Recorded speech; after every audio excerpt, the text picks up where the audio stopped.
CHCC. I am here today with Richard Hamilton, and we're going to be talking about social media.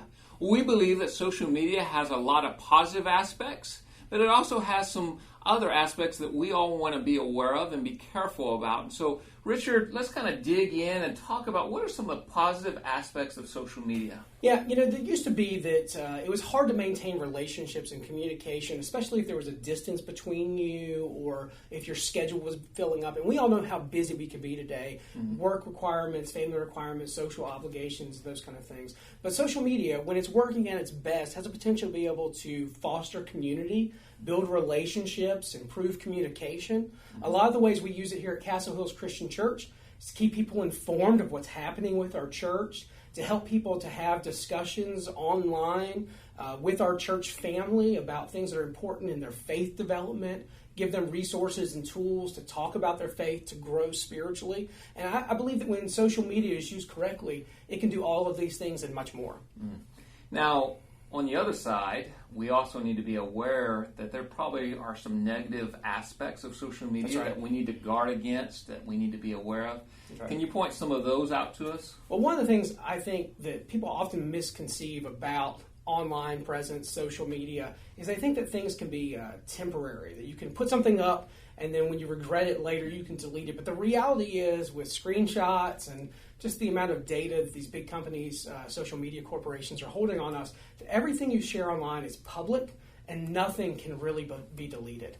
I think also, too, there's a distance between our decisions that we make online and the consequences. Mm. And so we sometimes make the mistake of thinking there are no consequences, but there are. There's a lot of times real-world consequences for our actions, our words, our choices that we make online and in social media. Mm.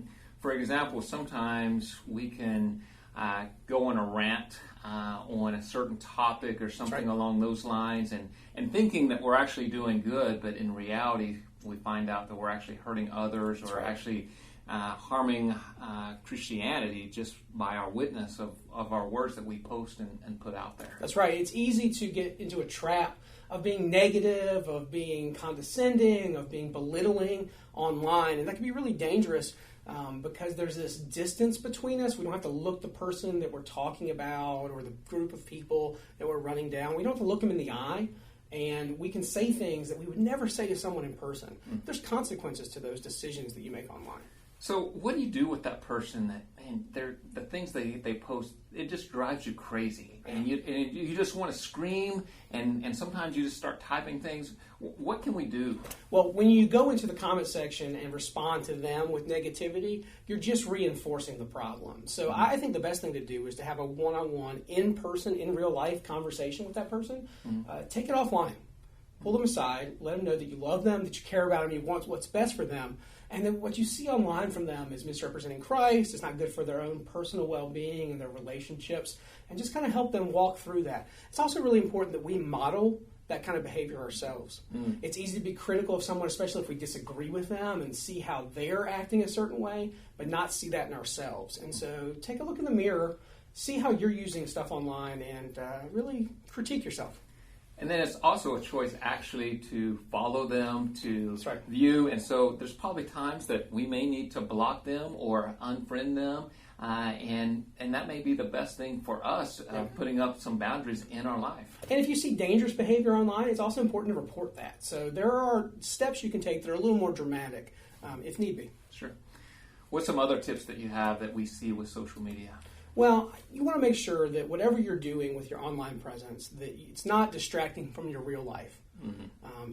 We have our phones in our faces all the time. We're constantly looking down, and it's easy to miss the relationships that are going on around you and to miss out on life because you're consumed with an online social world. And so I would just encourage you to be careful about how you use social media, how you use your online presence, how you use your technology. Do it in a way that's beneficial for your growth, for your spiritual development, but not in a way that detracts from your ability to interact with people and to have a life and to grow and develop in God. So you work with teenagers. I do.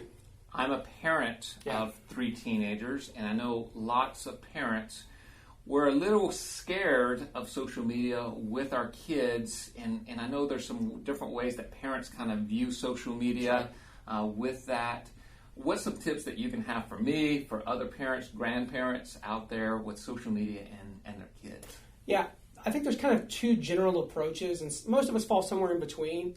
But you either fall on the control and restrict side or the equip and communicate side. And here's what I mean by that. Some of us, when we talk about using technology or social media being available to our teenagers, to our children, we're really focused on restricting what they have access to, following them in all their accounts, keeping all their passwords. And there's some benefit to those kind of behaviors.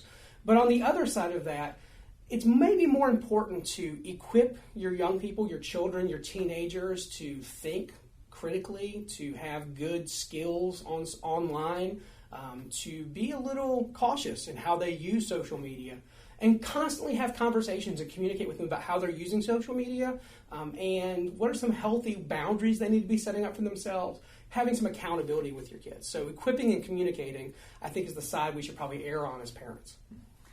You know, we just had this discussion earlier today is I asked you, hey, tell me some social media things that my kids might be on. Because that's the question that most of us parents want to know. Hey, what should I be checking? What should I be aware of? But you told me as soon as you tell me those things that they're going to change tomorrow. That's right. And so as a parent, what can I do, or what's a tool that I could use or go to or become more aware of besides taking you out for a cup of coffee so you can tell me those social media platforms that day? Well, and the reality is every kid, every child, every teenager uses social media a little bit differently. And so a lot of it's based on, what's popular in their school, what's popular in their peer group, the kind of activities that they enjoy, what kind of social media is being encouraged in those environments. And so really getting to know your child, having conversations with them, trying to create a situation where you're open and you communicate about that is thing number one to do. Another resource for you would be Common Sense Media. They're constantly creating a list of websites, of social media platforms that are popular among teenagers, but then also letting you know how they're being used. Because sometimes the way a platform presents itself isn't the way it's being used. And so, a platform that's supposed to be for instant messaging between friends can sometimes be used for sharing inappropriate content among teenagers. A platform that's supposed to be anonymous discussions about a certain topic can turn into cyberbullying pretty quickly. So really just encouraging an environment of communication, and then finding some resources like Common Sense Media that keep on top of that for parents. Any other words of wisdom that you'd like to give us on social media? Communicate, and then model it. Whatever your teens see you doing, if they see you at dinner with your phone in the face, they're going to do the same thing. If they see you oversharing, misrepresenting yourself online, not being present, being kind of a bully in the way you use comment sections, they're probably going to do those same things, but with less restraint than you do. So this really isn't just a teenage issue with social media. It's just across the board, right. And we just have to really take time to examine how we're using social media.